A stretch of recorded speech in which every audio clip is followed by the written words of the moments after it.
There are over 800 vehicles in GTA Online, and they come in all sorts of shapes and sizes, from fighter planes to exotic supercars, yet most people tend to buy the ones that are quote-unquote meta or popular, and as a result, most of those 800 vehicles are never seen once on the streets. And that's a real shame, because not only do we have some real hidden gems out there, but we also have some vehicles that used to be popular, but now they've been largely replaced by improved, more expensive versions of themselves, kind of how the Banshee GTS replaced the regular Banshee. However, I'm here to shed some light on some of those old forgotten vehicles and show you just how much fun they can be. In this video, we'll take a look at 10 of the most underrated vehicles in all of GTA Online, and I'll also explain why these are worth your money. Starting with the BF Weevil, or to be more specific here, the custom variant, the one that looks like a rat rod with the roof spikes and oversized wheels. Believe it or not, this is actually the fastest non-HSW car in the entire game, with a top speed of 137.5 miles an hour. Okay, technically, it's about half a mile an hour slower than the Banshee GTS, which tops out at 138 miles an hour, but the difference between the two is so minimal that you really can't tell them apart when they're both maxed out. Now, how do you actually get a Weevil Custom? Well, first you're going to need a regular bug before you can turn it into a custom bug, and for that, you can either buy the Weevil for $870,000, or you can do it my preferred way, which is to complete all 3 of English Dave's requests, so he gives you a Weevil for free. If you've done Kaio at least once, you'll start getting these calls from English Dave, and he'll ask you to fly stuff over for the kind music lads. First, he needs a pizza, then some skate merchandise, and finally, you'll return English Dave's chakra stones to him, at which point a cutscene plays and you're teleported back to Cayo Perico. Once there, you can simply join a new session and get back to Los Santos, where you'll find Dave's Weevil waiting for you atop this parking lot right here. Once you have the car, you could just take your Weevil to Benny's and get it modded for $980,000. This way, you're spending almost half the amount to get the Weevil Custom, and it's way cheaper than the Banshee GTS. If you're on last gen, the Weevil Custom is an excellent way to travel fast on the highways. It doesn't have the best acceleration, or of course handling, but it does look really cool, and looks are what matters with a vehicle like this. You also get a ton of customization options, like there are 14 different options just for the front bumper. Then you also have crazy visual mods that will transform this from a rat rod into a Baja bug. Things like custom rear cages for the engine, carbon splitters, extended bull bars, hood studs, and yes, race wings too, so you can have that aero nobody asked for. It even gives you the option to install World War II bomber plane seats, and there are like 20 different steering wheels to choose from. Bottom line, the BF Weevil Custom goes really fast in a straight line, and it's a really fun vehicle to customize, so go ahead and grab yourself one right now.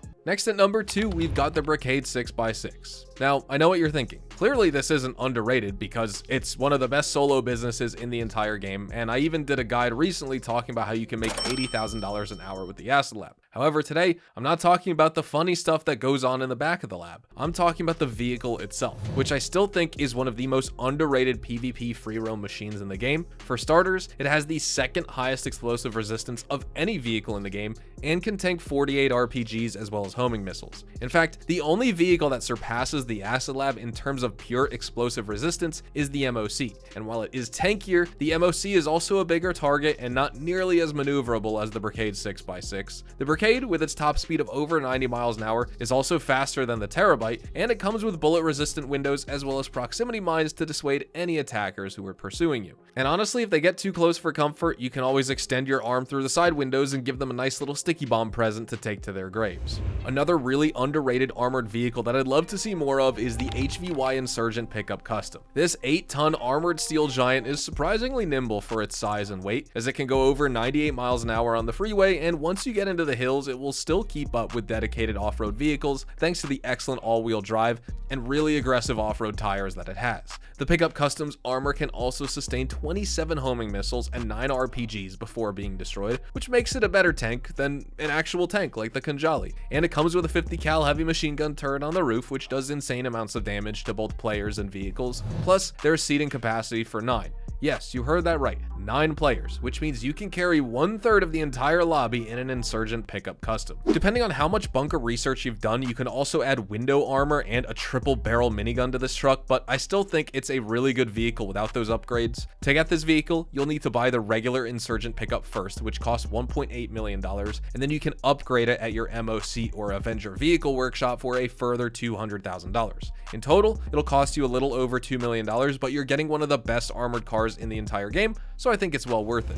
And speaking of armor here, here's an unlikely contender you've probably never even considered before, the Bravado Greenwood. Introduced with the 2022 Criminal Enterprises update, the Greenwood is a pretty stylish square-bodied 4-door muscle car that's inspired by the 1977 Dodge Monaco, but more importantly, it's also in a Monty-Tech vehicle, which means you can drive this car into your agency, add a missile lock-on jammer to it, add some armor plating, and turn it into a public lobby free roam beast. With the armor upgrade, the Greenwood can tank 12 homing missiles and 4 RPGs, which is the same as most Monty-Tech vehicles that use internal combustion engines. And while it doesn't have the front-mounted machine guns or bullet-resistant windows that you get on the other Monty-Tech cars, you can still put defensive proximity mines on this, and it will hit a top speed of over 119 miles an hour, which I think is really good for an old muscle car like the Greenwood, considering the fact that it only has a 3-speed gearbox. Is it the best Monty-Tech car? No. That would be the Virtue. However, for just $1.4 million, or $1 million with the trade price, I think it's excellent value for money and definitely underrated in terms of protection because most people don't even consider the Greenwood when they think of armored and Monty-Tech vehicles that they should use. At number 5, we've got one of my personal favorite motorcycles, and it's the Bati 801RR, which can be yours for just $15,000.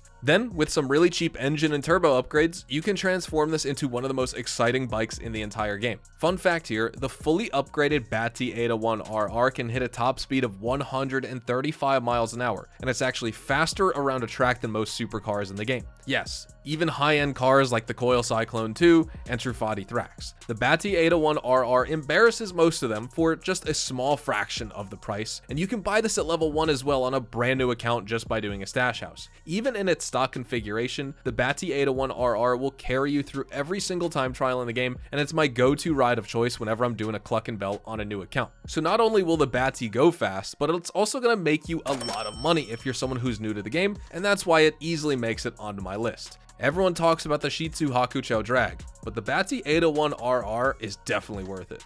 Now let's talk about the next vehicle on my list, the Sultan. No, not the Sultan Classic or the Sultan RS or the Sultan RS Classic, but the plain old base Sultan variant that you can literally grab off the streets. Or if you're too lazy to steal one, you can just buy it for $12,000. That's right. The Sultan is an entire 4-door car that you can get for less than the price of a Bati 801. And it's deceptively quick as well, because with full upgrades, it'll hit a top speed of 116 miles an hour, and it can do a lap faster than an HSW Sentinel XS. Over the years, the normal version of the Sultan has completely fallen out of favor because Rockstar gave us improved, better looking variants like the RS and the Classic, and while these are slightly faster and slightly better, they won't blow your socks off in comparison. Plus, the regular Sultan is plenty fast if you just want a budget tuner that you can whip around and have some fun with. It handles really well, it's very easy to drive, and it even sounds good. For $12,000, you simply cannot find a better deal than this car. Vehicle number 7 is the Western Rogue. This is a 219 mile per hour 2-seater fighter aircraft that can be yours for just $1.6 million, and it often tends to fly under the radar for most people who are in the market for a fast fighter aircraft. Why is that? I guess it has to do with the Rogue's reputation for weird handling, and I'll admit, it can be a bit temperamental at times, and every time you touch those analog sticks, it's like rolling a 20-sided dice. You just don't know if your Rogue will turn left or do a triple barrel roll and go into a nosedive straight towards the nearest skyscraper, but if you play around with the different handling packages, you can make it less impulsive and less jittery, and for a beginner aircraft, there really is nothing better.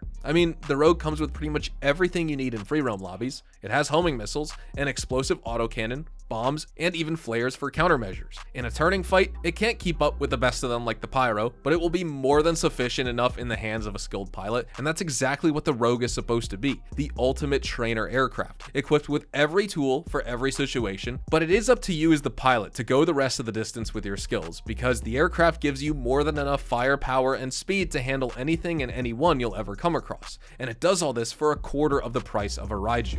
Okay, let's talk about vehicle number 8, the Vapid Dominator. You can get the one with the Pisswasser livery for free if you have the premium edition of GTA 5 on PC, which comes with the Criminal Enterprises starter pack. And this isn't just a livery option, it's a whole new vehicle too, because compared to the regular Vapid Dominator, the Pisswasser variant is about 1.3 seconds quicker in Bruffy 1322's standardized track test. It also has a higher top speed, 125 miles an hour versus 120 for the regular Dominator, but even if you don't have a free Pisswasser Dominator, don't worry, because a new one only costs $350 $15,000, and for that price, you're getting a Mustang with some serious street racing cred. You don't get a whole lot of customization options though. For that, you'll need to upgrade to the Dominator ASP, which is probably the single most customizable vehicle in the entire game, but even if you have a regular Dominator, it's still well worth it because of how fast it goes and how fun the handling profile is. There's plenty of slip and slide, enormous amounts of torque, and on top of it all, you have that amazing V8 soundtrack to keep you happy as you smash through pedestrians and light posts on your way to your next business. The Sentinel XS is also a super underrated vehicle, I feel, and this one is the only HSW car that you can steal off the streets. It's not the absolute fastest vehicle in the game by any means, but it's BMW fast, which is to say a moderate top speed with excellent grip, braking, and acceleration. If you want a fun sports coupe that looks awesome and goes fast, the Sentinel XS can be yours for just $60,000, or even $0 if you choose to grab one off the streets. And if you want to steal the car off the streets, just visit this intersection on West Vinewood during the nighttime, between 10 p.m. and 4 a.m., and one should spawn next to Tequila La. And finally, for the 10th and final underrated vehicle, I've got a really good one here, the Bravado Halftrack. This one's main selling point is its armor and firepower. You do need 2 people to make the most out of it, but if you have a team, it's practically unstoppable, and here's why. First off, the Halftrack has the exact same explosive resistance as the Night Shark or Insurgent Pickup Custom, so it can tank 27 homing missiles or 9 RPGs. But then it also has a glitch where the front windows are completely bulletproof, so nothing can harm you from that angle. A huge portion of the GTA player base is still not aware of this fact, and Rockstar has yet to patch it, which makes the Halftrack completely broken as a PvP machine. And if you choose not to install the extra armor on the windows, you can also throw sticky bombs out of the driver's side window, which means you can easily blow up any griefers who are chasing you around, especially those clowns on Oppressor Mark IIs, who are going to be very surprised when they find out that the Halftrack's armor can tank more missiles than their flying missile bike can carry in its internal magazine. But they won't even make it that far, because if you have a gunner on that quad machine gun turret, you'll make absolute mincemeat out of anything in your way, including flying pests like the Oppressor Mark II. In fact, this gun might even be a little bit stronger than the 50 cal on the Insurgent Pickup Custom, and while the Halftrack is slow, its armor and firepower more than compensate for its lack of mobility. So if you have a spare $2.2 million and a crew member to sit on that turret, I highly recommend purchasing the Halftrack for all of your PvP free roam adventures and even PvE missions, as it will absolutely decimate entire waves of NPCs within seconds. With all that said and out of the way though, those are my top 10 most underrated vehicle picks for GTA Online. Each one of these vehicles I think is special in its own unique way, and they all offer a ton of utility for the money you spend on them, sometimes even beating out vehicles in the same class that are 3, 4, or 5 times as expensive. If you think there are any other underrated vehicles that I missed out on, let me know down in the comments, and I might do a part 2 on this later. And if you want 1 week early access to all of my official guides as well as a bunch of cool emojis, go ahead and sign up as a channel member. Thank you so much for watching this video. Make sure to drop a like on it if you found this video informative. Subscribe to the channel if you guys are new and you want to see more GTA Online content like this. Feel free to check me out over on Twitch, Twitter, and Instagram, specifically twitch.tv/hazardoushdtv for all my GTA Online money grinding live streams. It is the GTA 6 waiting room over on there, and I will see you guys in the next GTA 5 online video. Adios amigos.